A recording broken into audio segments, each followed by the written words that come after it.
Hello everyone, welcome to CPK Social Science classes. So students will discuss about challenges of cotton textiles. Students पहले वाले lecture में हमने discuss किया था cotton textile के बारे में और उसकी लोकेशन के बारे में डिस्कस किया था. अब हम देखेंगे इस वाले लेक्चर में कि कॉटन जो टेक्सटाइल है उसको कौन कौन से चैलेंजेस फेस करने पड़ते हैं. तो पहला चैलेंज है हमारा students that is about spinning versus viewing. Spinning में आपको मैं बता देती हूँ, स्पिनिंग का मीनिंग होता है धागा बनाना और विविंग का मीनिंग होता है उसकी बुनाई करना.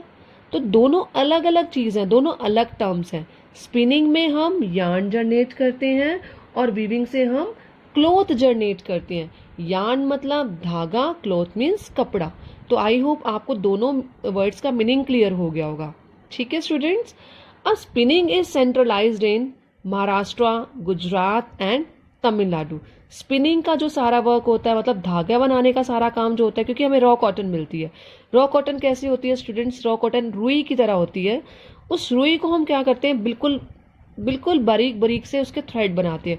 और थ्रेड कैसे बनाते हैं? उसको कंप्रेस करके. जैसे आपने देखा होगा दिवाली के टाइम पर हम जो रुई लेते हैं उसकी हम बत्ती बनाते हैं ना, यही बोलते हैं ना, उसकी बत्ती बनाते हैं. तो उसको कैसे बना देते हैं हम? उसको कंप्रेस कर देते हैं. अब उसमें इतनी ज़्यादा कंप्रेस नहीं हो पाती. अगर उसको हम ढंग से कंप्रेस करें तो वो बिल्कुल क्या बन जाएगा?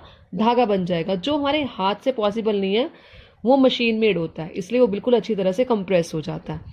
तो स्पिनिंग मीन्स हो गया धागा बनना. वो धागा जो है रॉ कॉटन से बनता है और वो धागा बनना है. जो स्पिनिंग वाला काम जो होता है वो कहाँ पर होता है? सारा महाराष्ट्र, गुजरात और तमिलनाडु में.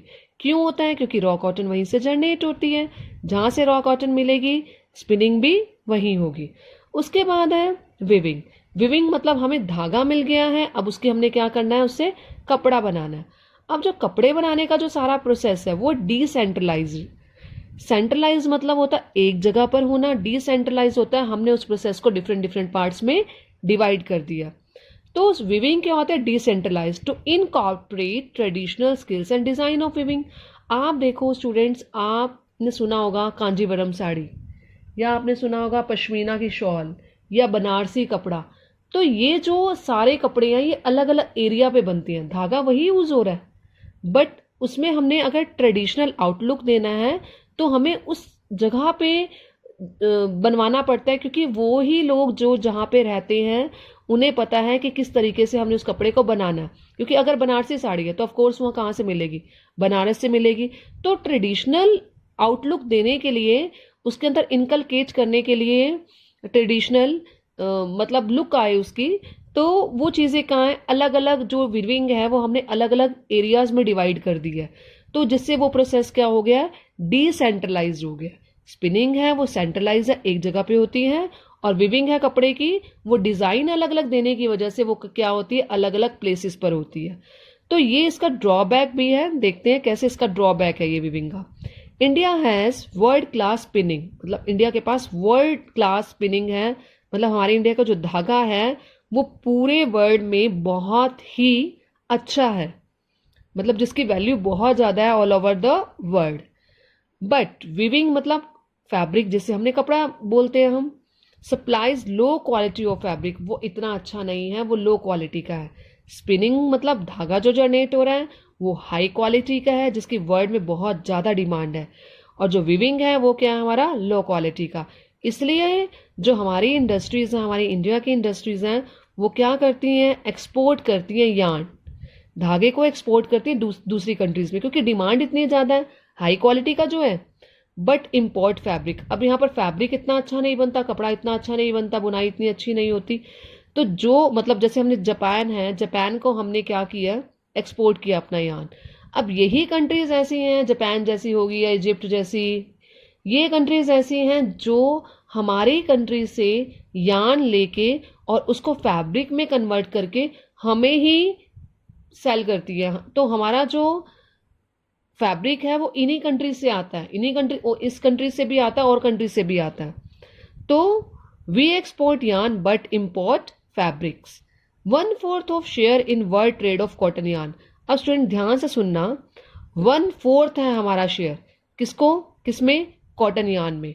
मतलब जो हम शेयर है वर्ल्ड में, हमारा 25% हमारा कॉटन जाता है बाहर की कंट्रीज में.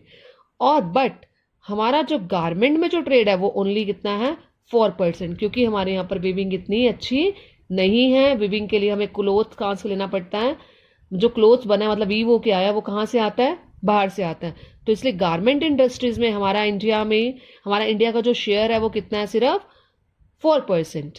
तो spinning mills are competitive. Spinning mills जो है जैसे मैंने आपको बताया वो कॉम्पिटिटिव है, मतलब उसका ऑल ओवर वर्ल्ड कॉम्पिटिशन चलता है कि हमारे इंडिया का जो धागा है वो बहुत अच्छा है, यार्न है वो बहुत अच्छा है।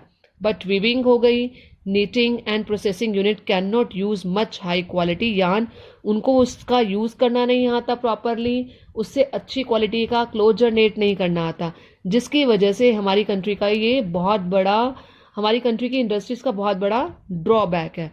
तो पहला ड्रॉबैक यही हो गया स्टूडेंट, स्पिनिंग एंड वीविंग, मतलब स्पिनिंग अच्छी है बट वीविंग यहाँ पर अच्छी नहीं है। अब वीविंग अच्छी नहीं होती उसके भी रीजंस आपको आगे मिलेंगे। अब दूसरा ड्रॉबैक है student, that is about problem of power supply. जिस एरिया में हमें पावर सप्लाई नहीं मिलेगी वहां पर इंडस्ट्री आसानी से वर्क नहीं कर पाएगी। तो जो यहाँ जहां पर ये इंडस्ट्रीज एस्टैब्लिश हैं वहां पर फ्रीक्वेंट पावर कट्स लगते रहते हैं, मतलब 24 आवर्स जो इलेक्ट्रिसिटी है वो अवेलेबल नहीं है। आपको पता है इंडस्ट्रीज में लोड भी ज़्यादा होता है और उनको पावर जो चाहिए होती है वो भी ज़्यादा चाहिए होती है in comparison of house hold. तो लोड शेडिंग भी होती रहती है, इन एडुकेसी ऑफ कोल सप्लाई, क्योंकि कुछ मशीनरीज ऐसी हैं जो इलेक्ट्रिसिटी से चलती हैं, कुछ मशीनरीज ऐसी हैं जो कोल से चलती हैं। अब कोल की सप्लाई भी प्रॉपर नहीं होगी तो उन इंडस्ट्रीज को पावर नहीं मिल पाएगी। तो सेकेंड ड्रॉबैक हमारा कौन सा students, problem of power supply. Third है ओल्ड मशीनरी, वही सेम पॉइंट जनरेट होगा पहले वाला कि यहाँ पर वीविंग इतनी अच्छी क्यों नहीं होती है, क्योंकि यहाँ की मशीनरी क्या है, बहुत ज़्यादा ओल्ड है। 80% ऑफ मशीनरी इज ओल्ड और उसको अभी तक भी रिप्लेस नहीं किया गया है। अगर हम मॉडर्नाइज नहीं करेंगे अपनी इंडस्ट्रीज को, मतलब in the case of machinery, अगर अच्छी मशीनरीज नहीं होंगी, अपडेटेड मशीनरीज नहीं होंगी, तो इंडस्ट्रीज उतने अच्छे लेवल पर वर्क नहीं कर पाएगी और कहीं ना कहीं लैक करेगी हमारी इंडस्ट्री ग्रो करने में। तो थर्ड पॉइंट हमारा हो गया स्टूडेंट्स ओल्ड मशीनरीज की, मशीनरी को क्या करना चाहिए, मॉडर्नाइज करना चाहिए, और ओल्ड मशीनरीज को क्या करना चाहिए, रिप्लेस करना चाहिए। फोर्थ पॉइंट है हमारा लो प्रोडक्टिविटी एंड हाई कॉस्ट। हमारे यहाँ पर हमारे इंडिया में प्रोडक्शन जो है वो बहुत ज़्यादा कम है और कॉस्ट भी क्या है, ज़्यादा। प्रोडक्शन कम है और कॉटन की क्लॉथ की जो कॉस्ट है वो भी क्या है, ज़्यादा, जो हमारा फोर्थ ड्रॉबैक है, दैट इज फोर्थ ड्रॉबैक। अब हमारा फिफ्थ ड्रॉबैक क्या है, फिफ्थ चैलेंज क्या है हमारा, facing competition with the synthetic fibre industry. Synthetic fibre जैसे नायलॉन वगैरह हो गया, रेयन हो गया, ये सिंथेटिक फाइबर होते हैं और इससे कंपटीशन कैसे फेस करते हैं स्टूडेंट्स, आपने देखा होगा अगर हम कॉटन का क्लॉथ परचेज करते हैं और अगर हम थोड़ा सा सिंथेटिक फाइबर मिक्स करके अगर आप बोल सकते हैं सिंथेटिक फाइबर परचेज करते हैं या सिंथेटिक क्लॉथ परचेज करते हैं, उसकी जो ड्यूरेबिलिटी होती है वो थोड़ी सी ज़्यादा होती है सिंथेटिक फाइबर की, और जो कॉटन की जो ड्यूरेबिलिटी होती है वो कम होती है, वो कम टाइम तक चलता है, जिसकी वजह से हमारी जो इंडस्ट्रीज है उसको क्या फेस करना पड़ता है, कंपटीशन फेस करना पड़ता है। तो the Indian cotton textile industry has been facing increasing competition in world markets. तो हमारी जो इंडस्ट्री है, कॉटन की इंडस्ट्री है, वो कंपटीशन फेस कर रही है, stiff competition from the world market, कि वहाँ पर वो अच्छा प्रोड्यूस कर रहे हैं और हमारे यहाँ पर इतना अच्छा प्रोडक्शन नहीं हो पा रहा जितना होना चाहिए, प्रोडक्टिविटी यहाँ पर कम है।